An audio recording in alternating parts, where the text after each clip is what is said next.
What is up, guys, and welcome to the Meeple Minded podcast, the podcast where we talk all things tabletop gaming. My name is Jason. And I'm James. And I'm Ant. How are you doing this week, guys? It's good to be back. It is very good to be back. It's been a while. It has been a while, and I guess this is kind of a special one because it's the 200th episode that isn't really the 200th episode. Yay! Yay! True Meeple Minded fashion, we're doing this. I think this is like 203rd or something like that. No. We're going to make it this 200th episode. This is indeed going to be the 200th episode because this is the first time in quite a while where we've all been able to, I guess, align our lives and actually sit down in a room together to actually do this. So, yeah, there's nothing majorly special lined up. We've got a couple of things that we can discuss, but other than that, it's more I wanted all three of us here for the 200. Of course, yeah. Yes, indeed. Of course. So before we sort of go on with all the party and shenanigans, although, to be fair, all of us have a drink. We've all been somewhat celebrating a little bit. But The new bar in the studio. Indeed, yes. The bar that is getting more and more stocked every day, although evidently I like rum and mead. Me too. Pretty much that's on there. That's all that's on there. But There's some rye whiskey up there. Oh, there is some rye whiskey. I was gifted that for my birthday, which was very, very nice indeed. But yes, James, how have you been? I think it's been got to be close to a month. Yeah, I mean, it's been a while, hasn't it? Yeah, I've been good. Yeah, keeping up with everything, work and all that jazz. Yeah, all the boring stuff. Yeah. Done anything fun? That's the question. Anything at all. I know you haven't done much gaming because work, but yeah, because work. I've still been coming down to the gaming club, despite the fact that I can't stay to the very end. But at least keeping that going. But yeah, other than that, it's pretty much been work. But coming into Christmas season now, so more Gonna get busier. yay. What about you, Ant? How have you been? I know you've had some fun and games recently. Recently, yeah, but before that, it's just been working and gaming, mate. So just the same old, just good to be back, like I said. You've been busy doing your other podcast as well. Yeah, though. that's all done now, so we're back to normal, back to hopefully regular game nights here as well in the studio. Indeed. So fingers crossed we can get back on track. That'd be good because the list of games keeps growing. It does. We've Yes, had it does a few more indeed. games coming soon as well. So we need to get Most on that definitely. without a doubt. But the people out there won't know, but we're actually testing this on video. So you're not, people won't see us doing our waving, but potentially in the future we may well go video. But this is a pure test. For the recording, Anthony's waving. Yes, indeed, yes. He was doing the drumming to the intro as well, which wasn't playing at the time. So that's always I interesting. can't not do an episode about drumming, Jason. I thought I'd try and do it without the music because then I might get away with not being put off by it. But there you go. There you go. So today, guys, I thought it would be nice to, I guess, step into memory lane somewhat and go back over the last sort of 200 episodes, literally every single episode, and we talk about them in depth. And then I realised that was a stupid idea and that we should just pick our personal favourite top 3 moments of the past. Of Meeple Minded, yeah? Of Meeple Minded, the past 200 episodes and so on and so forth. But before we do that, I've got some stats. Oh, because everyone okay. likes stats, right? Oh yeah, I do love me a stat. That's an interesting thing. So I know neither of you were here at the very start. Yep. So obviously the podcast has had some progression. The poor listeners have been listening to me for over 200 episodes. But more for them, really. wait, people listen to this? Apparently so. Those poor listeners have been stuck with Jason. So can you remember roughly, Ant? Because I know you've been a listener since roughly day one. Do you remember roughly when we released? COVID? It was during that period, yes. Yeah, that's what I can remember. Yeah.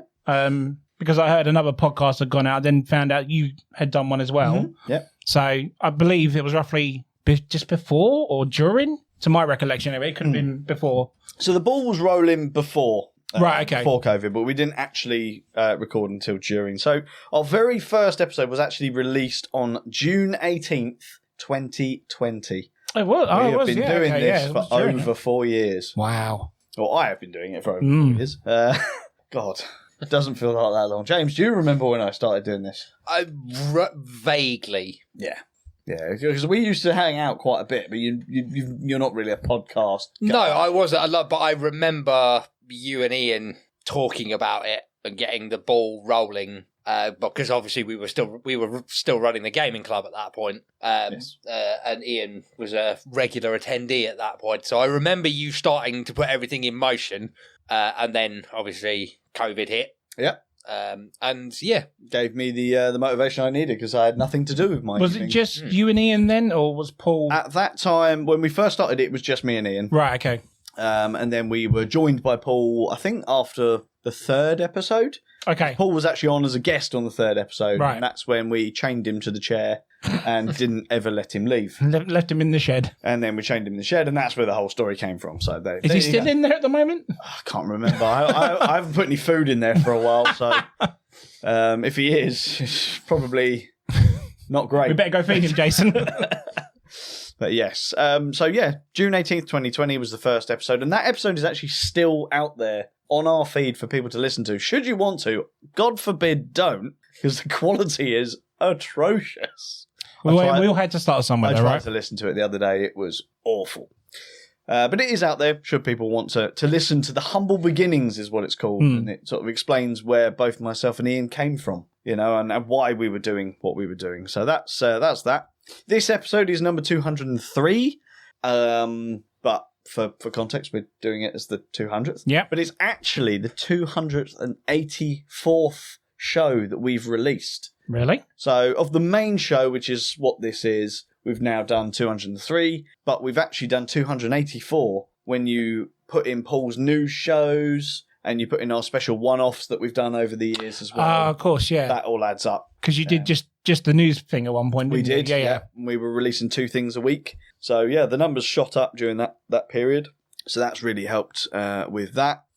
So our first year, well, I can't remember how many downloads and listens that we had in that first year. It wasn't far above like 1,000 or maybe a couple of thousand, something like that, which is still pretty good. Yeah, For totally. the first year. But I'd like to say at this point, I know you guys probably don't know this, but throughout our steady growth, to date, in 2024, we have 74,131 What? downloads in this year. There you go, James. People listen. So yes, James, people do indeed listen. So there you go. That's our best year so far to date. that's amazing. Yes. Yeah. I never Totally. thought we'd ever get to that point. So there's some stats and some stats that I'm incredibly proud of, I must say. So yeah, what I thought we'd talk about was our top 3 moments from within the show, and obviously you guys can cover some from before you were on the show, should you wish to. I was going to say, does it count? It does. That's all right then. It's basically, I know you've been a listener, so you can say yes. Otherwise, it's a bit difficult for you. No, of course, you're yeah. obviously the newbie when it comes to being on the show. And James, you just have the brain of a peanut. So It's fair. It's fair. It's harsh, but fair. So have you come up with your top 3s? I have. One is a bit corny and a bit of an obvious answer, and the other 2 are from more back of house, I suppose, things that the listeners might not necessarily be aware of, namely because they were probably edited out. Oh, okay. Yeah, more than likely. Yeah, well, it depends what they were, James. So it's very, very possibly. What about you, Ant? Did you find putting this list together a bit difficult? I had 2 in the bag straight away. Which are probably going to be the most obvious picks out for me. But my number 1, I think you think you know what it is. Okay. But it really made me angry. Oh, I know But what it is. But it's my number 1. And we will go into detail very soon. Excellent. I wonder what that one could be. Yeah. It's probably a good thing I'm sitting between you two on this one, I'm going to guess, but okay. So I also have come up with my own personal top 3 here as well. And then as a special thing, at the end of us talking about our top 3s, we've got some listener questions. Ooh, okay. That I didn't even tell you we had, did I? No. Nope.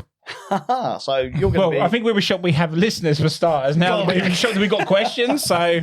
Yeah, we've been sent quite a few. I've sort of handpicked, I think it's 4. Okay. that we can do on this episode. I think if we're going to start getting as many as I've seen, we might end up doing Having to do episodes on it. Yeah. either an episode on it or maybe a segment on it. Makes on sense. a new show or something like that. But we'll see how it goes. I'd quite like that, Yeah, will be quite absolutely. interesting. So I guess on that point, if you have got a question, if you go down in the podcast description, there is actually I think it says message us or text us. And that will actually send the question directly to me, you poor, poor people. I may not respond, but, we will see it and it will be added to the list. 74,000 listens and only 4 questions he picked out. Oh, well, yeah.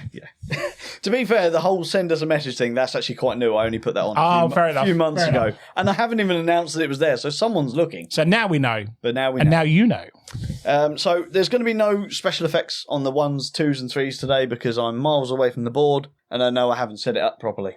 So, Ant, as the newbie, and I know it annoys you, I'm going to let you start with your number 3. Right, my number 3, like I said, was super obvious, and I picked the Fallout Shelter episode. Reason I picked that was because I think the proof was in the pudding on that episode that it was a IP or a game you guys would have not even bothered to have touched unless I introduced it, and it was a game that you probably would never have thought to even go near as well. Okay. But so the fact that it was played, it was enjoyed, and the fact that you both on the review episode said that it was quite a shocker to you. Yeah. And what I'm trying to get at is not just the game itself, but it's a game. We always say we have games we're not fans of, or not particularly theme wise, we're not fans of. But this proves that if you give it a go, sometimes it might actually be worth playing, or worth just having a go sometimes. So I wanted to put that in there because I just thought it was a bit of a shocker, and I was quite glad that it actually turned out to be a game you both really enjoyed. Nice. So that would be my number 3 on that one. That's the reason why I picked that. Yeah, very nice. James. So, yeah, I mean, this is a bit of a corny one, I suppose, but my number 3 is probably my first episode. Yeah. Okay. Mainly because doing a podcast or something like this is something I never thought I'd be interested in doing. Do we know what episode that was? What the number was? I can probably find out while James is talking. Yeah. So when you sort of floated the idea of me coming on when Ian had parted ways, I was actually quite in two minds about it because I'm quite self-conscious. I don't like to hear myself talk. And I wasn't really sure I was that versed in the subject matter at the time. Right. So I was in two minds of actually doing it. And then once we got going with that episode, I was hooked. And so, I've been here ever since. I know you're like a massive Warhammer guy. Yeah. So was that the only thing you knew of board gaming at the time? Or? Yeah, I mean, I suppose like where we had the club, I was very much into miniatures. Miniature wargaming, yeah. So Warhammer, X-Wing, Star Wars Armada. I was just starting to dip my toe into the actual board gaming side of things because somebody kept pestering me to play the damn board game. I don't know who you're talking about. But yeah, I was like rank amateur at that point, like just dipping my toe into that world. So I was a bit self-conscious. It's like, well, I'm coming onto a board gaming podcast, not really knowing anything about it. So did you question it for a bit? Yeah. Was you like debating whether you should take it or not? Or yeah, and I mainly did it because I know Jason didn't really want to be a single host. Yeah, totally. He worked so hard to get this off the ground. So I think my mindset was at the very beginning was at least to be an interim thing, just so he didn't have to do it on his own. Yeah. And like I said, we did that first episode and I enjoyed it so much that I think I said to you after that first episode, it's like, so when we're doing this again? Yeah. I was that that hooked on it. Yeah. And I think, like I said, a bit of it would have been fear as well, because I'm not a great speaker.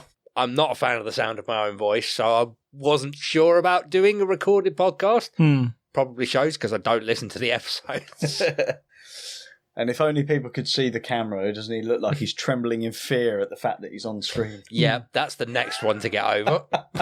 Well, you've had plenty of time to get over with the audio side of it, James, because your episode actually aired, your very first one, aired on July 13th, 2021. So just over a year after we started. I don't have an episode number, unfortunately, because at the time we were doing it in seasons. So it was actually season 2, episode 25, and called Meeting the Community, James Lee. So once again, James was brought on as a guest and chained to the chair and has never left.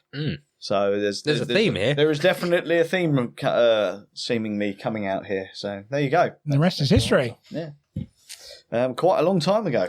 Yeah. The only reason I managed to escape my chains is he realised that he had to unchain me to let me go for a smoke. Otherwise, I'd start eating his neoprene mats. It's very very true. So it's an understandable one for you to pick out that one. I can't use that one because unfortunately I've been here since day one. So I guess me being on all of them is a high no. So my number 3 actually comes in a bit more of a personal one because my number 3 is actually the first time I ever met a fan. And when I say that, I mean someone who wasn't an acquaintance or a friend prior. You know, we had quite a few listeners in that first sort of year that were friends anyway or come to the game clubs and stuff like that. But just being out in the wild, maybe I think I was wearing a Meeple Minded t-shirt or something like that, and actually having someone approach me, recognising who I was. Yeah, because at the time there was no pictures of me out there, so people wouldn't have known what I looked like. Yeah. So to sort of be noticed by my voice is weird. But that was very, very humbling for me because, again, it's not something that I'm sort of like you, James. I can't stand the sound of my own voice, which is a problem when you're editing. I don't like being on camera, which is a problem when you're doing YouTube videos. I'm a bit of a glutton for punishment, evidently. Yep. But these are all things that I've had to overcome throughout the years of doing this. And I think that was one of the key things that has kept me doing it, was that thought of there are people out there that enjoy what I've done, what we've created, you know. And at the time, I think it was still me and Ian. Was you at a point where you was going to give up then, or? I mean, I wouldn't say debating like, why am I even bothering? Or I wouldn't say we were, but it was one of them things of, you know, you see the stats of people listening and downloading, and like I said, that first year was very good by comparison of a lot of podcasts, but it you know, not that I ever did this to really become popular or you know, air quotes, famous. No, yeah. You know, I did it because it's a hobby, and it still is a hobby, but it was weird just to actually have that acknowledgement from someone, because I'd never had that really. Yeah. Like, even when I was in a touring band and playing drums, you know, not nightly, but quite often, this was a different sort of admiration. You know, when people watch you play music, they all love you, and you know, people will talk to you about it, and it's cool. But this was really different because I'm not hidden behind a drum kit, you know, because I do actually suffer from stage fright, ironically. But you know, I've always had that thing of I'm behind a big mound of wood and metal, so I'm protected from those people out there. Yeah. And I guess doing a podcast, I'm kind of the same, right? I can't actually see the audience. So I feel like I'm talking to no one or just to you guys, which is what I like about podcasts. So yeah, having someone out there that's willing to listen to me talking drivel for an hour, when really my opinion is no better than anyone else's, is very humbling, and that really did give me a massive boost. And I think not long after that we upped our game, shall we say? And I will talk about that in a bit more in a little bit. But what I mean by that. But yeah, that's my number 3, was meeting a random fan of the show for the first time, just without organising it, and it just happening at a game event. So that was really good. Nice. There you go. Thank you.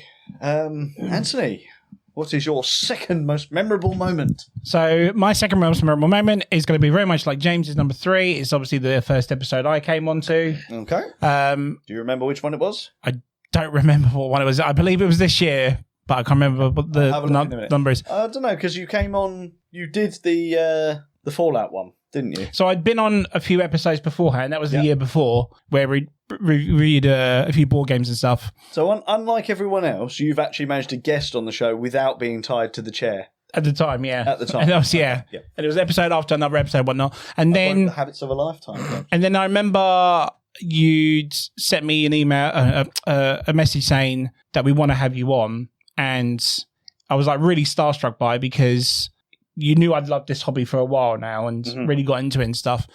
I do, like Jason mentioned earlier, I have my own podcast where we mention board games, but we don't really go into too much detail about it. It's literally just to go, yes, I'm a board gamer sort of thing.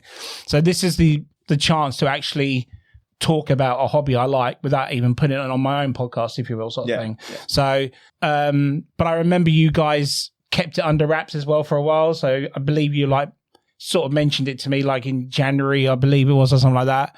But didn't say anything else. I think the episode was in March or beginning of March, something like that, where I officially came on, you put the post out, and then just to see your fans saying, welcome Ant-Man and stuff like that was just really like heartwarming to see and stuff as well. And it's really nice for both of you guys to make that decision and have me on. And it's just been like, it's been a great experience. We've done Expo all together, and then me and Jason obviously went to Essen as well. So like, I've only been on the podcast 9 months properly, and it's been a ride straight away from episode to episode to episode. And there's never been a bad. I say because it's our show, but there's never been a bad episode. I mean, I think every time our banter has worked well with one another. We get on really well. The topicals are fantastic now because there's a third opinion in it, because if you have two doing the same, there's not really another third opinion to it, if we will. But I just put it on there because it was a big moment for me. I wasn't expecting such a warm welcome from yourselves, your fans as well. So, and I've got to play a lot more board games this year than I've got to play last year because of yourselves bringing games to the table, me bringing games to the table and stuff. So I had to put on there as a emotional moment for me, and a thank you to both of you for bringing me on. Well, it has been a pleasure. 100% it's been a pleasure. I can't put it any other way, really. As you said, the feedback of you being on the show has been overwhelmingly positive. I think me and James had banter. Oh, no, absolutely. Of course you did. Yeah, of course you did, yeah. But what it's done is it has stepped it up another level. Yeah. And as you said, especially when we do the topicals, it's nice to have another voice. The third voice, as we... The third. You have come to be known as the third voice. Yeah. I still need that on my T-shirt. We do need to figure that out. I have been, while you've been talking, I've been trying to find it. What your first episode... I want to say it was Planet Unknown in March. It could well be, yeah. March 12th. Yeah. Episode 173. Because from then on, you're mentioned in all the... yeah, it was definitely March, but I just can't remember what exact episode it was. Yeah, because the one before that was a topical, which was just me and myself and James. So that must have been it then. Oh, no, you were on it. Sorry, you were on there. Yeah. Yes, I think that was it. Definitely was on an H, because that probably was it. Episode 172. Something in my memory just sparked then. I think you actually requested a topical as your first one. Oh, yes, you're right. Yes. We might go into that when my number one post. As to why. I think we will. But yes, like I said, as a personal thing, mate, me and James were talking about it for, it's got to have been 4 or 5 months. Yeah. That we were talking about having maybe a third anchor of the show, and listing off potentials that we feel that we could have a good chemistry with. Yeah, there was only ever one name. I was gonna say I don't even. I think list is generous. I think I went Ant. I mean, we went through quite a few names, but there was always something that it was either it wouldn't gel with myself, it wouldn't gel with yourself. Other things would have been, just general things like it won't work because of this reason. But the only name that came to mind for both of us where there was no sort of element to it was yourself. So feel free to have a bit of a big head. Yeah. I'm not trying to be big-headed about it, because like I said, I wasn't expecting it. Because like I said, with my own podcast, I don't get to talk about another hobby that I like, even though it's on the title. Yeah. But the fact that I can actually do this on a different podcast now is, I think, the best ever. So the MTVB podcast was the one concern I think we both had, which was we don't want this to get in the way of your project. We want them both to exist simultaneously, and it's nice to have seen that growing as well. Yeah, totally.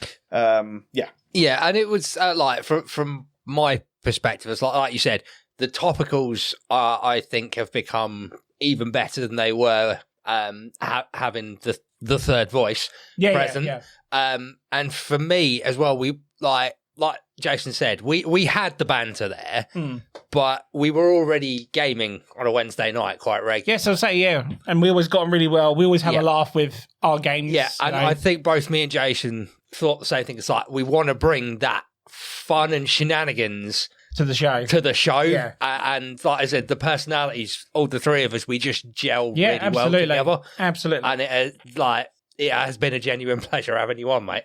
No, thank you guys. Honestly. There you go. And that's all genuine, mate. We love having you here. So it was nearly number one, but it got pushed up. I wonder why. I wonder what it possibly could be. James, what's your number 2, sir? My number 2, I think both my 2 and my 1 have a very similar theme, and it is Jason messing up. Okay. So my number 2 is, well, I suppose this one is both of us messing up. I cannot for the life of me remember which episode it was, but for some reason we'd paused the recording and then did about 30 minutes of really, really good content. Probably some of the best content we've done, yeah. Before realising that Jason hadn't restarted the recording. No! Yeah, that's. I mean, I have to admit that has happened more times than I care to. It was that particular. Did that episode actually air then, or the episode did air? Right, it did because we had to re-record the 30 minutes. But go back and redo it. It was nowhere near as good. It wasn't. We were. I think it was a topical as well. And we were genuinely on fire, and then literally my heart just sank because I looked down and went, Jason, the red light's not on. Oh no.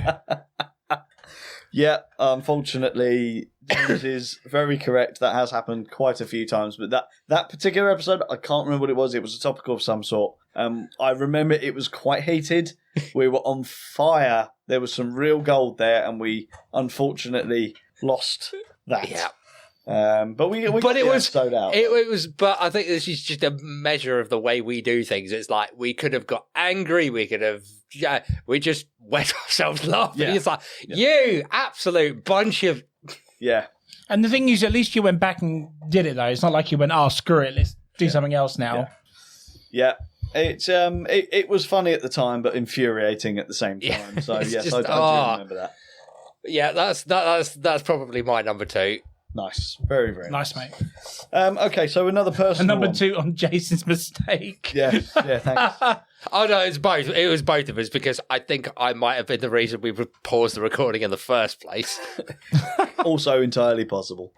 Okay, so my number 2 is yet another personal one, and I guess fairly similar to my number 3, but this one holds dear in my heart because it is something I now really enjoy and has become a yearly staple within my life, and that is my first attendance to the UK Games Expo, but also our first attendance to the UK Games Expo. And I'll narrow it down, but it's the first time that we got to go to the UK Games Expo. So this was mainly me and you, James, where we got to go there as press for the very first time. That meant so much to me. And to then be invited to go back the next year as a full team, where it was all 3 of us plus Paul on the press passes. Yes. That was unbelievable to me. Really, really good. And we got to meet so many amazing people, from publishers to designers. And the networking that is done at UK Games Expo in itself is enough. Yeah. Even if you don't manage to get content out of it, you've got the connections there. You've created some very memorable moments with publishers and designers. Yeah.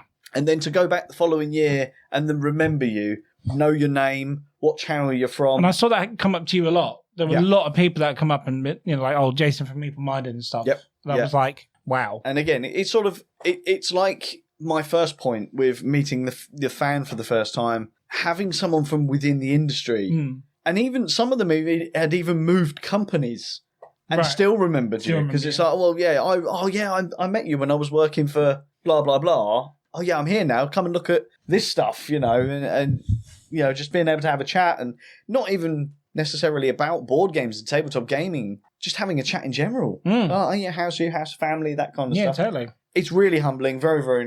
A lot of mine seem to be about being humbled, but it genuinely is for me because I didn't ever. It's a good expect feeling, though, isn't it? So It it's is. got to be on there. So that one definitely is special to me because the UK Games Expo it's sort of like my holiday every year. You know, mine and my partner, we always go to Expo together. So that's kind of, it's a very special on that. And then of course I'm going there and I'm doing work now as well. You know, I've met so many different content creators now from going to UK Games Expo, having those press passes. It means so much to me that we managed to get that. And receiving that email to say we'd been accepted that first year. That was enough to I was so excited. I remember how, I think proud is the right word, how proud, because it's a major milestone in the progression of the podcast, and it is something to be proud of that you've achieved that level, that it's sort of like, you are now, I don't know if entitled is somewhat the right word. recognised, At least. It's like you are now deserving of this sort of thing. It is. I mean, don't get me wrong. I know that. I mean, theoretically, anyone can apply for a press pass. Yeah. But they can't be just given out to anyone, though, is the thing. There's got to be some sort of background that they need to check in order to give it to you. Yeah, and you know, the sort of the cherry on top of the cake, I guess, before I sign off on the UK Games Expo is when we were at Essen this year and we went to the UK Games Expo stand. You did, yeah. And they knew us. Yep. It's like, okay, now that's cool. I've never spoken to these people before, but they knew who we were. Yeah. And you were chatting to them about next year's one as well. Chatting to them about next year. Because the halls were changing as well, aren't they? So exactly, yeah. So that means a lot to me. So I'll put UK Games Expo as one whole thing. Yeah. But if I had to narrow it down, it's the first time that we got granted the press passes for UK Games Expo. Yeah, and it was a fantastic trip, mate, because, again, it was nice to go, for me, as a group and stay with the group. Our hotel was perfect location for that and stuff. We all had great time staying in the halls, late night playing games and stuff. Yep. The press passes, like you said, worked because we got in good with Good Games Publishing. Yep. We got games from them as well and stuff. So it was such a great experience, and I'd never done that before. You booking it all with the trains and stuff, it was like a smooth process of going through. You dealt with it all yourself, getting the tickets for us and collecting stuff and whatnot, sorting out the press evening and everything. So yeah, a fantastic weekend, honestly, mate. Good. So yeah, that's my number 2. Anthony, I guess your number 1 memorable moment. What could it possibly be, James? Let's go back to the year. Let's go back to the year 2022. Oh, on the 25th, he's even got it written down. On the 25th of January, an episode was released. It was a topical episode, and I wasn't on this, by the way. And it is an episode called "Are Board Games Toys?" Now, for anyone who knows me, I am a DJ, and what happens when you DJ? You have to do a lot of driving to go to your gigs. Unfortunately, this one night I listened to this episode and I got so angry listening to this. I had my old car at the time and I was near enough to the point to smash my radio of what was coming out of these two mouths at the time. And it was quite an experience because I got into podcasting quite a bit, not just me doing one, but listening to podcasts. And I'd never come across a topical that was actually quite fun to listen to and enjoyable, but also to get a kick out of me and a reaction out of me from it, because you watch these shows, these talk shows, and people have debates and, whatnot. Nothing comes of it. But when I was listening to this, I was at the point where I was driving on the M20 and I was in the car on my own and I was literally shouting at my radio going, no, it's not that, because it's in this bit. It should be classed as this. I have never, ever done that to a podcast show ever. And I listen to a lot of podcasts. There is no point in my life, any other point in my life, where I've shouted back at the radio. It's not going to answer back to me, is it, at the end of the day? But it was just one of those ones where I got back to Jason and said, next time you do a topical, I want to be on it. And he never put me on one until 2 years later when I finally joined the podcast, because I think he was worried I might proper backlash if he put me on a topical as a special guest. But good God, I still go back and listen to it now. I love that episode. I don't shout it as much. I would love there to be a rehash of this episode or a redux, whatever. But so much fun, so much aggro from me, and yeah, it's awesome. Brilliant. So I'm taking away from this, Jason. Can we start putting in random like sound bites in the thing? Because Ant says he doesn't expect the radio to answer back to him. Can we just put random sound bites in to go, shut up, Ant, you're wrong? Yeah. Shut it, you. We may have to. Oh. I mean, the thing is, mate, that actually puts a smile on my face because ultimately that is what something like a topical discussion should be doing. So I kind of feel like we did our job. I wish you were there to see my first reaction. Honestly, literally just driving on the straight, and I was like, "What? What? No!" What I think everyone needs to know though is who are you disagreeing with? I'm not going to say. Okay.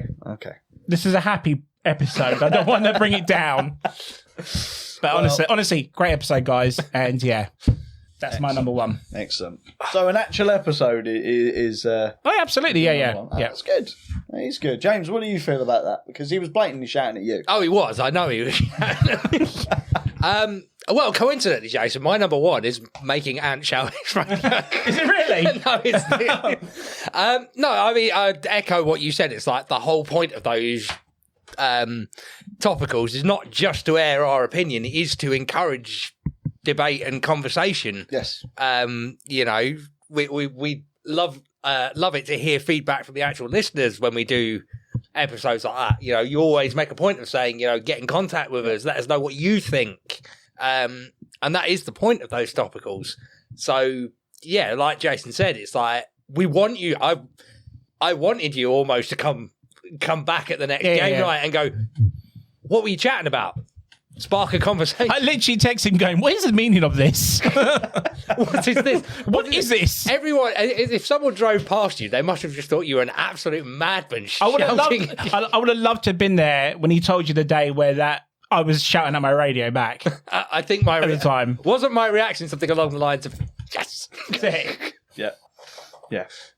I loved it when you first told us about that. It really did put a smile on my face. I know you told me the exact moment where you lost it, but I honestly don't remember that. So I'm glad you remember that, but I don't remember. But yeah, it's a cracker of an episode. It's one of my favourites. It's still a great topic because it's one of those ones that's it's like a Jaffa cake. Is it a cake or a biscuit? Yeah. You know, you could always come back to that topic every time. Well, I mean, you could, but the clue's in the name and a Jaffa cake. Exactly, yeah. Much the same as a biscuit. Half the listeners are literally shouting at their radios right now. But it's still in the biscuit section, Jason. So it is. This is very, very true. And they literally go, no, it's a biscuit, you idiot. But in defence, so are Hovis biscuits, yet they No, we're going off topic now, Jason. But there you go. So, what have you done? What have you done? Really comment below, let us know. Exactly. I'm very happy with that. That's a really, really good one. James, what is your number? What are we on? Number one? Number ones. So my number one, again, I cannot remember the episode we were doing it for.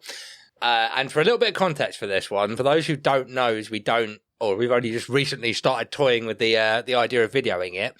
Every intro while the music is playing, Ant will air drum and try and put Jason off. Now, my number one is the time where I know where this was going. I actually managed to put you off. And I can't remember what I did, but it broke you so bad we had to try and record the intro about 10 times. Yeah. We both got up and danced. Yeah, it was something like that. Yeah. And he was like, and welcome to the Meeple. Beep. I mean, it was so funny. So there have been quite a few times in the past, both before and after you guys have joined the show, where I have screwed up mildly or royally. Some of them I have still got recordings of, but they are very expletive driven. Yep. So will not see the light of day. Yeah, think Bill Nighy's intro in Love Actually when he messes up. Yeah. Yeah. That's a good shout. There's, I mean, just to sort of interject one here, and this is an honourable mention for me because it is something that I think about often and it makes me smile, but it was something that I messed up on, which was back when we were still very young as a show, and we had on a guest. It was a YouTuber who is a personal friend, but so I know them, by name. But because of what they do, they don't want their personal name mentioned on air. And we started the show and did all the spiel, and we're joined by blah blah blah. And I immediately, right before we pressed record, I said, "Don't forget, don't do this." And I was telling myself, "Don't do this, don't do this." First thing I did, said his first name. So I was like, and then of course I went off on a expletive-driven rant, which lasted about 30 seconds, and then I calmed down and we started again, and we did it. So yeah. We're all human, mate. We all make mistakes at the end of the day, so it's not like it's... Yeah, Good job I made plenty of them. Good job it's not live. Exactly. This is it. Exactly. So next year we're going live. No. Wait, no. We'll not be doing that. But yeah, so is that all you wanted to say about it was like I said, I cannot for the life of me remember what we did, but that intro, we didn't get past like probably the first 10 seconds after the music. It took about 10 attempts because whatever we did caused you to laugh so much it just broke you. Yeah. So if you're ever listening, guys, when you hit that play button and you hear the intro, either one of us is trying to put Jason off. Yep. So just remember that. And it's only worked once. Yeah. I'm the old 203 episodes. That's not bad going, mate. Come on. I mean, he's put himself off several times. I have. Choking on your drink, that was Done that a few times, yeah. Hello and welcome to the... So yes, I do screw up quite a lot. James is number 2. Excellent. Number 1. Number 1 is me screwing up lots. So my favourite moment, again, it seems kind of, I guess, not very huge for a lot of people, but my number 1 was actually when we rebranded. Okay, so for context, those of you that haven't been here since the start, when this podcast first came out, it was called the Podcast Recorder Gaming Community. It was a purely local That's right, yeah, I remember that. podcast. We were just about the local community. And you had the little cartoon characters. We did, yeah. And we were we stayed that way till the January of the following year. And the decision was made probably sort of October time that we noticed we were getting a lot of listeners from abroad. So our localized chats weren't really up to task, I guess, because it wasn't what they would want to listen to, I wouldn't have thought. Right. So we sort of made that decision as we probably need to do something a bit more not local. So the decision was made that we were going to have a bit of a rebrand, maybe a rename. And we spent a little while thinking about it. The name Meeple Minded was actually Paul's. Oh, okay. I was going to ask who came up with it. So Paul was actually I think Paul came up with something along the line, and we sort of fine-tuned it together, and it became Meeple Minded. But, for those that don't know, Paul is still involved with the show while he doesn't do any recording now. Yeah. Paul does all of our merchandise. He does all of our logos, a lot of the designing side of things. Paul does all of that for me. He doesn't charge me for it. He's very, very nice like that. But at the moment. at the moment, yeah.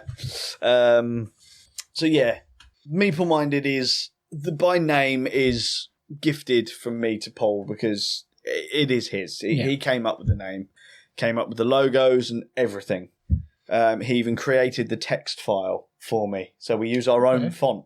Right. As well. It looks similar to other fonts, granted, but it is actually our own font. And the blue is a very unique blue as well. So there you go. Lots of behind the scenes things is coming in at my number 1. But the rebrand was the biggest thing for me because it was the first step where I realised just how big this could go.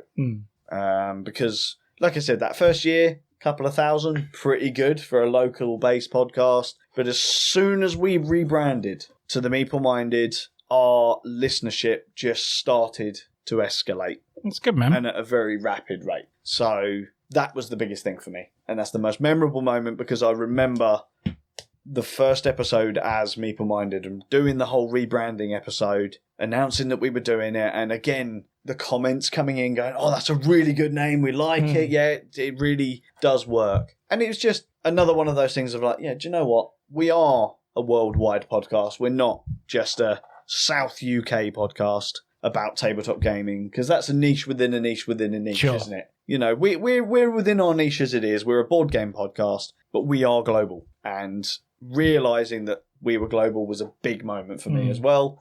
So, yeah, I guess a lot of mine have been sentimental, really, haven't they? No, I mean, one of them was mine, so... Yeah, but I'd expect yours to be sentimental. This podcast is effectively your baby. Absolutely.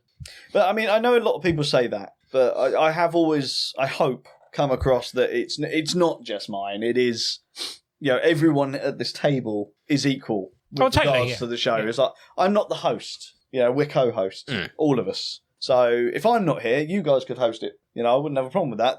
The problem really is the equipment's here. Yeah, but in my house. You heard it here first. But yeah, the show is ours. You know, and it's the same with the YouTube. I know I'm the only one that's on camera on YouTube, but I'm hoping to change that with this potentially going on video. And I've talked to you about potentially doing some top fives with me. Yeah, totally. I will eventually drag James kicking and screaming onto the camera if I have to. But we are Meeple Minded, right? The three of us, 100%. Yeah. Paul is there, 100%. I know people do ask me about Paul. He is still part of the Meeple Minded, but he's not going to be doing the audio stuff anymore. And it was there good should he ever want to. It was good of him to come back when we did the photo of all four of us when I joined. Yeah. And because I wasn't expecting that, and that was just such a cool thing to go, yes, this is it. And when we saw him at Expo, it's like, yes, even though there's three of us, there is four of us. Exactly. It is actually four. Yeah. You know, and in the past, there have been some other people working behind the scenes with me as well, learning, you know, our good friend Kiri, for a long time, we would meet up regularly and learn games together. You know, she's obviously got a different job now, and that hasn't been able to work. But with the elevation of our game nights, that's become unnecessary, really, to be doing that. But yeah, so there you go. Number one for me is the change or becoming Meeple Minded. Nice pick, mate. Honestly, I mean, good pick. Not only that, the podcast with Crawley Gaming Community, it's a bit of a tongue twister. I was going to say it's a bit of a mouthful, really, isn't it? Yeah. But no, I mean, again, progression, mate. Yes, you knew what you wanted. Yep, Paul helped you with it, and look at it now. Yeah, it's awesome. But again, even with the podcast Recorded Gaming Community, Paul did all of the artwork for that for me as well. So Paul has been an absolute star since day one, or day zero, in fact, because he did all that before episode 1. So yeah, he's been absolutely amazing. Awesome, dude. Yeah, there you go. Quick honourable mention, if that's all right. Yeah, we'll do some honourable mentions, then we'll have a quick break before we crack on. So I've only got one. Okay. So December 12th, 2023. Oh, I've got dates again. Episode 167. It is the review of Clash of Eternia. Okay. I have not been able to look at He-Man again since you mentioned the fairy brown pants. Oh, yes. I am scarred because of that review now. So every time I see a picture of He-Man, that's what I go for first. That's my honourable mention. Oh, fantastic. There has been some truly epic one-liners on this show, I will say that. I got messaged by a good friend of ours in the Netherlands, Ed. We met up with him at Essen as well, about a comment that James made on an episode.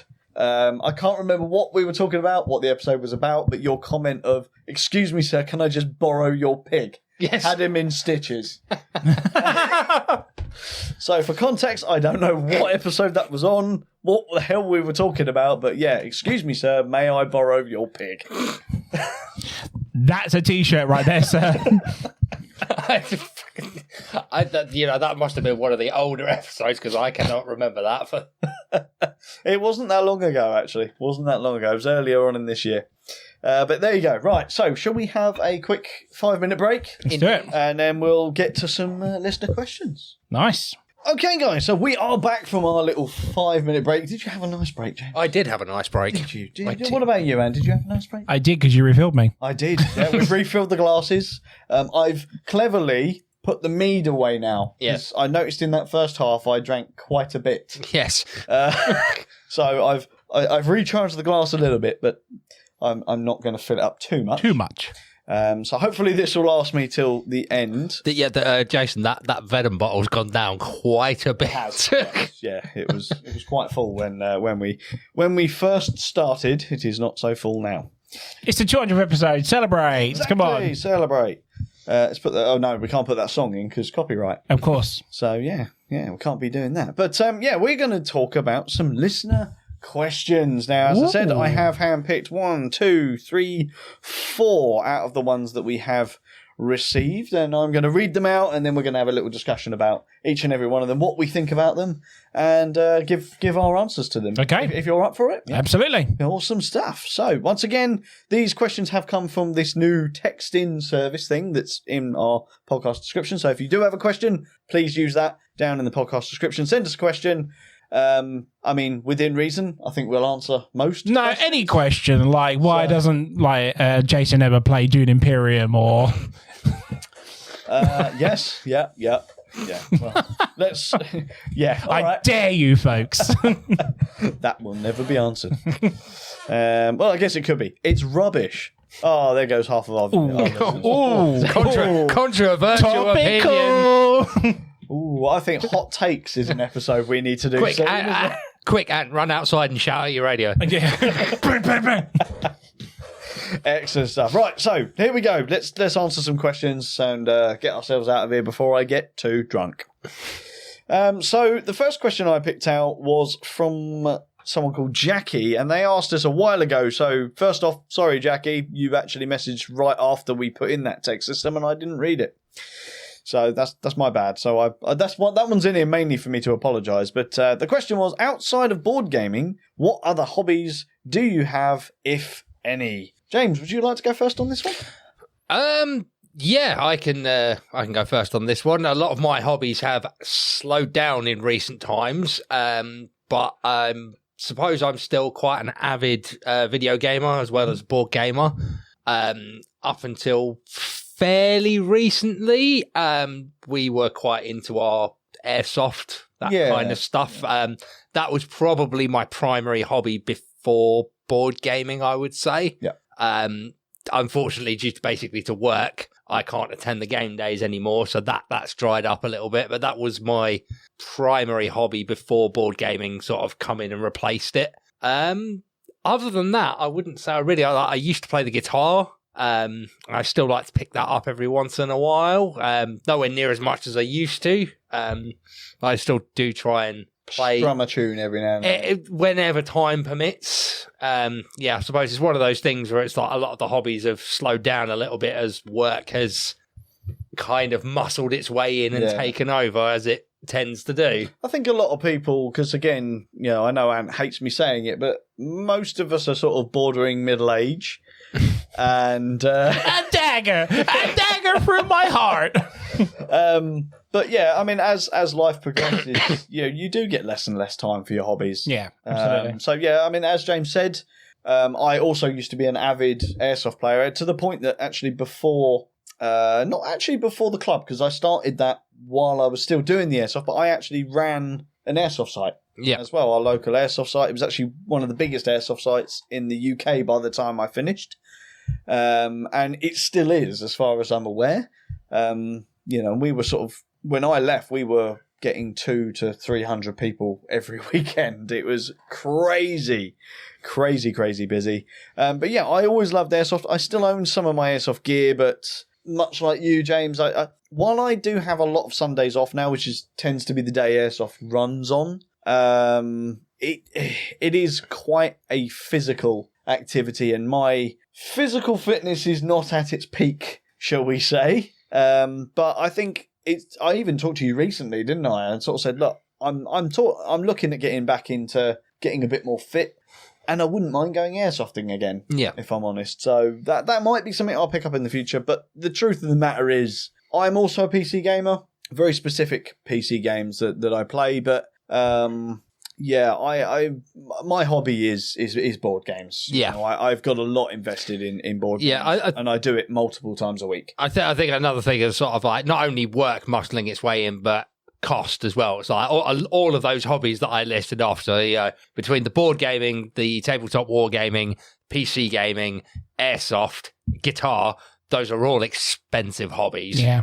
And pretty soon you have to sort of go, something's got to give. Yeah, I can't keep up with all of these. Yeah, and obviously when we're talking about it, we're talking about when we were a bit younger. Yeah. You know, disposable income was a thing. Mortgages wasn't a thing, and rent wasn't so much of a thing, and all that kind of jazz. So yeah, when money wasn't a problem, I had lots of hobbies, but as life has progressed, I have streamlined the process, and I now chuck all of my money into one. And then I pay some bills afterwards. So yeah, that's how it should be. Most important. My partner would heavily disagree, but yes, there you go. So yeah, for me, airsoft, computer gaming. That's probably the two that I would mention. Obviously, we've mentioned it today. In fact, I'm a former musician. Used to be in a touring band. Don't do that anymore. Yeah, that's me. What about you, Ant? Hobbies outside of board gaming? I think you can both agree that I am an absolute movie buff. Oh, yeah. Out of the group here.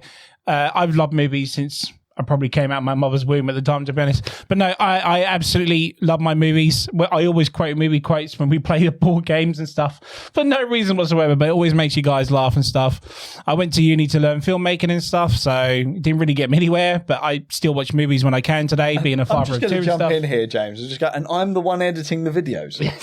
And this is it. This doesn't make sense. Hold on. This is it.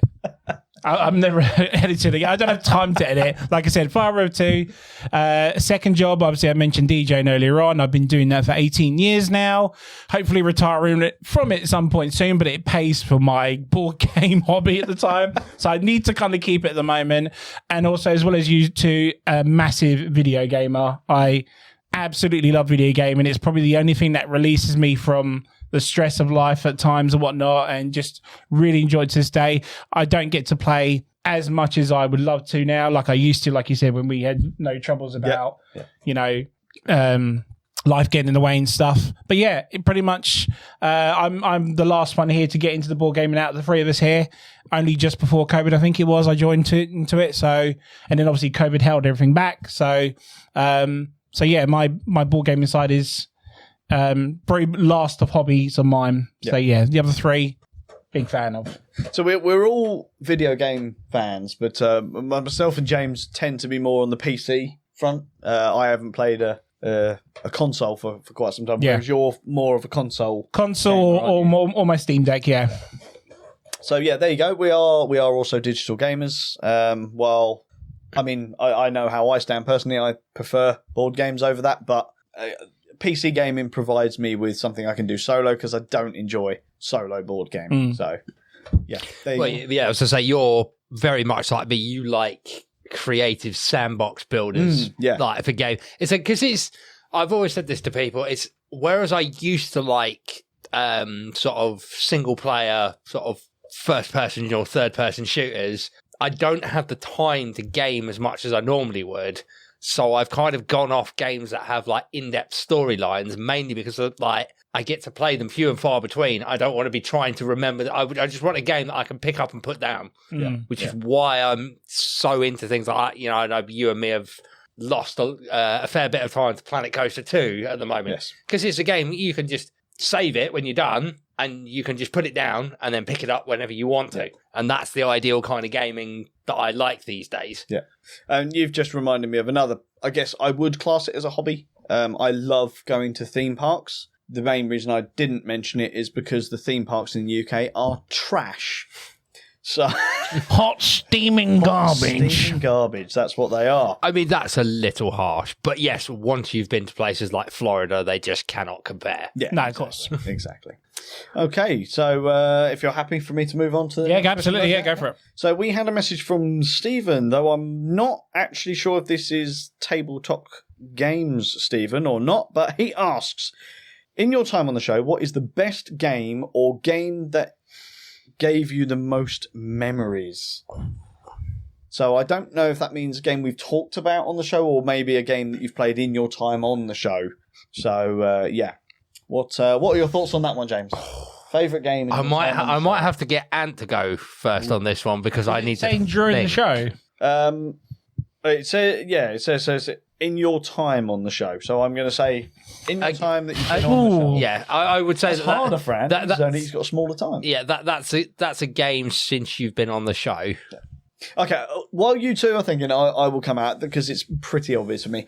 Dynogenics is my favourite game of all time, and I have learnt about that one, bought it, and played it countless amounts of times, and we've covered it on the show in the time that we've been doing this show. So that would be mine, would be Dynogenics. But if you didn't want me to pick one that's totally, like, expected, I would probably extend to say that Ark Nova would be my favourite. And that the main reason is because it was the first game where I was totally and utterly dumbfounded as to how good it was after I initially hated it the first 2 plays. So Ark Nova is the answer I'm actually going to give, but the real answer is Dynogenics. It's my favourite game of all time, and that was all during this show. So there you go. And we'll go to you next. I honestly can't because I've only been on the show for 9 months, so this is quite tough for me, and I can't pick my favourite game of all time because I wasn't on the show at the time. I'll tell you what, we'll extend the time frame to when it started, if you so wish. What, the podcast side? So that's basically your entire game. Okay, no. So, all right, so for memory-wise, I would have to go with the thing, Infection on Outpost 31. Okay. Because that was the game that got me into social deduction as well as the hobby itself. Nice. And I just thought, because I used to love board games as a kid, we obviously had a gap when we talk about video games and stuff, but this was the one I got back to trying out, and my love for the game was like, oh, it never actually went. I always did love board gaming. This is what's got me back to it. So I have really good fond memories of playing that game. So that would be it. James. I see this is a real tough one for me because I'm thinking in the context of our Wednesday night gaming sessions. Okay. When it says memories, and I'm trying to think. So I'm going to lean towards Flashpoint, mainly because we play it really stupidly. And it's always hilarious. Yeah. Like the time we completely ignored the fire in the kitchen and blew the whole house up. Yep. The fire rages. I do always have good fun with that. And again, it did bring up some movie quotes, and that tends to be where the memories come from on our game. Right, we're always messing about. I'm going to change mine. Yep. I'm going to change mine, sorry. Shall we allow it, James? Yeah, go on. I'm going to change mine. Crokinole. Yes. Oh, yes. Crokinole. Yes. We always have a blast with that game. We do. And like I said, doing the movie quotes, and then we had, I think it was some point early this year, we did Crokinole Imperium, which made it even better. Yep. Get rid of the thing, Outpost of Victory 1, Crokinole. Yeah. We've had some good times with that game. Crokinole deserves a special mention, I think, from all of us, because, yes, we never played that game seriously. I was going to say, we almost create a side game out of that, of just trying to put each other 100%. off. Yeah. Home Alone quotes are probably the absolute... Absolutely. The best on that one, aren't they? But yes, no, I would agree with that. That's a really good choice, Ant. And James, I'll agree with you as well. Flashpoint is a great game. Yeah, I'm trying to think of which games we play that just descend into chaos, because pretty much all of them. Yeah, to be fair, pretty much all of them. But yes, no, I think really when we're talking about games that give us memories, we tend to focus on games that we can gain memories from, right? Yeah. We very rarely play the very bland Euro games where, there isn't much of a theme and it's just all math and all that kind of stuff. We're not, I definitely speak for myself, but I think all of us, we don't find those games fun on our game nights. Yeah. Not that we wouldn't play them, but just on our game nights, they tend to be. No, but it's the experience as well with it as well. I see another one's just popped into my head, and again, it's almost like a warm up party game, effectively, but cover your assets. How much fun do we always have with that good. one? Yeah, honestly, when Paul introduced that, I literally bought that game the next day because I thought my family would love that. Yeah. And they always ask for it. Every time they come round, that game gets mentioned. Nice. So, yeah, it's a good shout. Do you play it with the family with the special cards in there? Oh, yeah, the penny jar. Yeah, of course. Jars, yeah. The penny jar's deadly. Nice. The deadly penny jar. So, yeah, I hope that answered your question, Stephen. And if it is Stephen from Table Talk Games, just ask me. You didn't have to message me on that. If it isn't, nice to meet you, Stephen. Okay, so the next one is from Jeffrey G, and they have asked us, what have you learnt through the podcast? That's a really interesting question. Yep. That's a very in-depth question, I guess. I think I'll go back to what I mentioned on my Fallout episode, is to try everything once, because I was very, it's not my thing. I won't bother with it full stop. I think what I've learned definitely the last year or so is to give everything a go. Would you say the podcast made you a bit more of an omni-gamer then? So you will try everything at least once? Yeah, because I was very this is my type of game sort of thing. And I was trying other stuff, but it never really hit. But there's been other stuff where I've looked at it, like, what's the game we played last week? Inori or whatever it was? What's it called? Oh, Inori. Inori, yeah. Yep. I would never have gone near that just from the sheer design of that game. Yep. But what a game it is. Yeah, fantastic. So I think that would be my answer to that, is to give everything a try at least once. Don't poo-poo it straight away. I'd echo that. The amount of times I have been pleasantly surprised by games that, like Ant said, that if it was at a game night or if I was browsing the shelves in a game store, I would pass over. Yeah. No, it's not my thing. Just from a glance that through the podcast that I have to sit down and play this, and been like, wow, I almost missed out on this, or I would have missed out on this gem because I would have totally passed it over. Nice. Yeah. But yeah, I suppose my personal one, what I've learned is to be more comfortable in myself from doing from the podcast, like I said. Yeah. Like going back to what I said about my first episode, I've never been a fan of public speaking. I'm still not when people are actually in the room with me who I don't know. So like, yeah, my idea of hell is having to give a proper speech or something like that in front of a room of people. Should we arrange to do a live podcast at UK Games next year, shall we? No. We'll do it. No. No, that's fair, mate. But yeah, you've still done well from what you started at, mate, and to what you are now. Yeah. You're still doing really good at it. And, you know, as Jason will attest to, which probably irritates him no end, I never come with notes. So I've learned quite a lot. I've always been a person who sort of performs better under pressure. Yeah. But I thought, and I was surprised at how naturally it sort of conversation has come from me. But again, I think that comes from the two of you. We spark off each other really well. And the conversation doesn't really just sort of die. And we're quite good at like ad-libbing off each other. So but I think I've got a lot better at that sort of. I could come into one of these as long as Jason goes, right, we're doing this evening, basically. Yeah, less than 24 hours before the episode. Yeah. So I think we both learned that, mate. Yeah, but as proved, it's like we just sort of go, okay, that's the subject matter for this evening's podcast. Go. Yeah. Well, I mean, in fairness, for this episode, I did give you, 3-4 days notice. I mean, granted, the questions is... I believe it was 48 hours. 48 hours. So it's an extra day, Jason. I thought about it 3 days ago. But so I guess for me, again, this is a very uneventful one for anyone. But for me personally, it's actually what I've learned behind the scenes. Okay, so and you did video production and stuff in university. I didn't. Right. You know, I've never done audio engineering. I've never done any of that. I'm a drummer. You know, there's a roadie and a person operating the sound desk that does that. Yeah. So I never needed to worry about equalization and, you know, mic technique or anything like that. Yeah. So that kind of thing is something that I've obviously had to learn. And I go back to talking about the first episode earlier and how bad the quality was. And that's because I did very little research. You know, I had a little bit of help. Prior to that, a big shout out to Wayne from Board Stupid. He's the one that sort of gave me a bit of information of where to start and where to go. But, you know, from there, the evolution of the editing has all been me self-researching, figuring out what's best. You know, and you're still learning today as well. So, you know, and adding in video editing into that as well. You know, as I said, I'm glutton for punishment, but I'm really enjoying it, and it's kind of becoming a second hobby in itself. Yeah. But that's a skill that I have picked up. And I'm much the same as you, James. I don't like public speaking all that much. I'm quite a shy person by nature, although I never come across that way. I am genuinely quite a shy person. But that would be my thing, is actually the skills I've picked up from this. Like, you know, if I have to pick a board game thing, try everything once is definitely something I've picked up. I've definitely learnt my favourite, avenues, shall we say, within the game sphere, whether it be mechanics or themes and stuff like that. I've learnt those.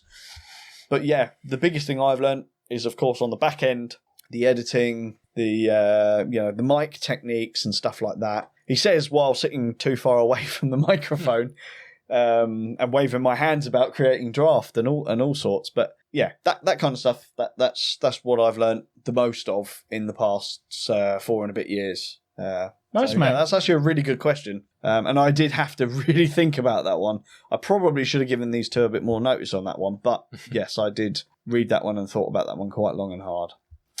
So the next one is from James. Now, I wasn't sure, James, if this was actually from you. We've already established that I don't listen. Yeah, but you didn't need to. I'd never told you about the thing, so I'm guessing it's not you. But it seems like if it was you, seems like you're thinking about jumping ship. But James asks, apart from Meeple Minded, what other content do we enjoy to consume? I'm guessing you meant enjoy consuming, board game related or not. So I guess, yeah, if you don't watch board game content on YouTube or whatever, that gives you an out on that one. But Ant, do you watch any other, or listen to any other? I mean, you said yeah. I mean, again, at the end of the day, I'm a movie guy, like I mentioned, so I listen to a lot of movie podcasts. A lot of them are movies, are podcasts where they rip into really bad movies and stuff. And it's like I literally listen to the ones of movies that I've seen, so I can actually relate to what they're listening to on that. Exactly the same with YouTube as well. I'm a YouTube fiend. I watch a ton of stuff on there, but. And it's not just the board. I mean, you know me with board games, because I'm like, that's the guy from there, or that's the guy from such and such, whatnot. Literally, while we were in Germany, every sort of 5-6 steps, it was like, oh, just stop a minute, I need to go and speak to this person. Who the hell's that? Yeah.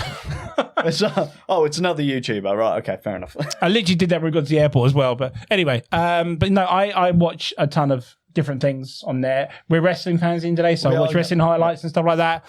A ton of stuff, mate. So yeah. Yeah. Nice. James, what about you? Yeah, so I'm not a big content consumer. I don't really listen to podcasts, and the only sort of YouTube ones that I watch are sort of related to the video games that I play. So I watch a lot of Planet Coaster content creators, mainly for inspiration or ideas for what I'm doing in mine. And a lot of the games I play are those kind of open world sandbox builders. So mostly the YouTube content I consume is related to the games that I play video games. Yeah. I don't actually consume a lot of board game content, or if any, because I view board gaming very much like I view a lot of sports. It's like, I love playing it. I'm not really a fan of watching other people play it or talk about it, sort of thing. And I'm very much the same with sports. It's like, I don't mind kicking a football around the field, but I'm not sitting and watching it on the telly. No, that's fair. That's definitely fair. So I think for me, nice and quick. Right now, I'm the same as you. I'm consuming crazy amount of Planet Coaster 2 content because I'm playing way too many hours of that game. So I guess to give a couple of shout outs to channels, I watch the likes of Geekism, Mars Bandit, stuff like that. People who focus more on design and making the parks look realistic. Okay, that's where I go on that one. I guess if it comes to a board game wise, obviously I've seen the likes of the Dice Tower. I'm not a huge fan of the Shut Up and Sit Down guys. It's not really my deal. I can appreciate why people do like that though, so I'm not gonna slate that. But yeah, things like the Dice Tower and channels of that sort of ilk, should we say? I watch those. Obviously, I think we should shout out our friends at Board Stupid. Yeah, of course. Since they're now doing YouTube content as well, doing very, very well. So good on them for that. Definitely worth a watch. But other than that, I'm into all sorts of content. I don't actually watch TV at all. I do all of my visual consumption of content through YouTube. So I watch all sorts of things, so like infrastructure, documentaries, that kind of stuff, murder mystery documentaries and investigations, that kind of stuff. Nerdy stuff. I'm just a nerd through and through, really. I like movies, but I'm not a big movie goer like yourself, Ant. But I'm a huge music lover. I spend probably, I drive for a living, so a good 6 to 7 hours of my day is listening to music. So here's a question for you, Jason. As a big YouTube user, Do you ever do that thing where where you're watching a video and you end up clicking on the recommended videos from the recommended, and then sort of you lose track of time, and then suddenly you're watching a video that is completely unrelated to the first video you watched, and you sit there thinking, how did I end up in this bit of YouTube? It's happened a couple of times, yeah. It's usually when I fall asleep during a video, but then by the time I wake up, I can't be bothered to reach the remote to change it. So yes, that has happened a few times. So there you go. Don't only consume board game content. We do all sorts of other stuff. Okay, we're actually going to do one more today. And this one was highlighted to me. I think I said 4, but it's actually 5. And this one is from Lizzie. You have mentioned in the past that most of your listeners are from the US. I've always wondered how this makes creators feel, and also a follow-up question, 2 for the price of 1 here, and also a follow-up question is, does it affect the kind of content that you put out? Now, for context, this listener is actually from the States. Oh, okay. So, yeah. First part of that question first, we'll say, because most of our listeners, actually over 50% of our listeners are from the US. How does that make you feel? I remember, because obviously you tell us the stats, I remember sort of initially being surprised because it just wasn't expected. And then it did also kind of make sense. It's obviously the US, large country, big population, quite avid podcast consumers. Oh, yeah. Yeah, podcasting's huge in the States. Yeah, in the States. So I was kind of surprised and then not surprised, if you know what I mean. Yeah. Yeah, even now, like, you can mention the word podcast in the UK and people will just be like, what's that? Yeah. You know, and they've been around for years. So. And I'll be honest, I was late to the game of podcasting for a point as well. So if you don't know, then how are you going to know? Yeah, exactly. But how does it make you feel when, because obviously you get this in 2 forms. Obviously, you know that we have a very large US-based audience. I don't know about your show. Is that I don't think it's as many as this may, but no, I mean, my flabber is well and truly gasted. How awesome is that to have, you know, over half our listeners from a different country?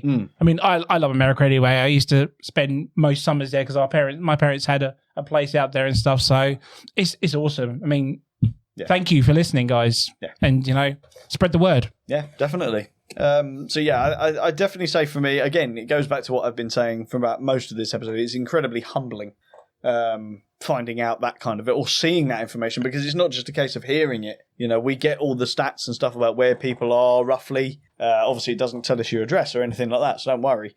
But we might come knocking on. But how is that for you, though? I mean, that must be something. It is to like. Yeah, it is huge, and it's. I don't know how I feel. I mean, obviously, it's a proud thing because, again, there's thousands of people that don't know me listening to what I have to say, and obviously looking forward to the next episode every week as well. Yeah. So really, for part 1, I would say that it's very humbling. It's very weird to me, regardless of where they are in the world, that people want to listen to 3 rambling idiots talking about their opinions on a niche hobby. You know, so that to me is phenomenal, and it blows my mind every day. In fact, whenever people talk to me about the podcast, but I'll come in and answer the second question with regards to whether it changes the content that we put out. Now, I come up with most of the episodes that we do, so if they're ever bad, it's my fault. It's nothing to do with these 2, but it is a challenge to actually come up with content that works for everyone, because being in the UK, the biggest challenge we have is what's hot in the industry right now is probably not even available here yet. You know, when games are released at Essen, we don't usually get them till March, and of course by then the sort of the buzz, if you like, has kind of died off a bit. There's been loads of people that have done content on it. So to try and keep up with those people that have access to those games is a real challenge. Which is why we quite like doing things like the topical discussions, because that's not based on the games itself. So we're not caught up in that sort of you're late to the party, you're early to the party, because we could get hold of these games that are only available in the States. We can play them, we can talk about them, and then you're alienating the UK base that we have, which is also a large percentage of what we have. Not as much as the States, but we do have a sizable chunk. of the UK, and you're alienating them because you're talking about a game that they're not going to be able to get for months at the time of our release. So, I mean, I guess you could view that as we're driving up hype for those people, but at the same time, as a content consumer, I tend not to listen to stuff that I know I have no access to. So it is a real balancing act, and it is incredibly difficult to try and walk that fine tightrope of what content we should be doing, what is good, what do people want to listen to. Because again, the thing with podcasts, unlike YouTube, it's very difficult to actually get that feedback. In YouTube, the comment section is there. Most podcasts platforms don't have a comment section on them. And if they do, it's on the platform. It's not actually on the sharing site. For example, we host with Buzzsprout, and it sends it out to all these different podcast platforms. So you could have someone commenting on, say, Apple Podcasts, and I might never see that content or that comment. Yeah. So it becomes very difficult figuring out what is and isn't good content for people. And, sometimes we'll make a mistake and we'll do something bad. Sometimes we'll do something really good. But we just hope that overall the average is that it's pretty good. Yeah, I mean, we're obviously doing something right to have that result. Yeah. Do we change it for knowing we have audience like that? No, because if we did, it wouldn't come out right. We'd be like, why are they doing this differently now and whatnot? Yeah. People listen to us for a reason. Yeah. And as much as we would like to be up to date as much other YouTube content creators and all that sort of stuff, or podcast creators, we would have to double our efforts as to what we do now. And as much as we would like to, it's tough just to get, one a day a week sometimes. We've all got lives at the end of the day. But we mentioned it earlier. This is still a hobby, right? This is not work. Yeah. We do this as a hobby. It's a hobby from a hobby. So yeah, it will always be that. Yeah. I think I don't think we'll ever push it to that level. But yeah, is there anything that you would say you would change about it? Or? No, like I said, we're obviously doing something right. We've got a format. We should stick to it because it's obviously working. Yep. I feel like if we changed it for our audiences, you're kind of losing that magic, if you will. Yeah. People listen to us for our topicals, for our banter. And if we get rid of stuff like that, Meeple Minded's lost in a way. Yeah, I would also say I think we do a pretty good job of, I don't know if this is the right word, but keeping the content generically global. Because like you said, we have a large chunk of the listener base is from the US and the UK, but we do have listeners from literally from all over the world. So it's I think we do a pretty good job of basically not being region specific so that the content is literally for everyone. Yeah, absolutely. I would say, does it affect the kind of content we put out? Not really, other than when we're talking about games themselves. We tend to be a bit more picky and choosy about which ones we will be talking about, purely based on the fact of, can we get it? And when we do get it, is it going to be worth talking about? Or is it like yesterday's news and people aren't going to bother to listen at all? But sometimes there are games that we've played and talked about that are years old, and we've talked about it because we wanted to. Yeah. So really, if we really want to talk about a game, we're going to talk about it regardless of how. Yeah, totally.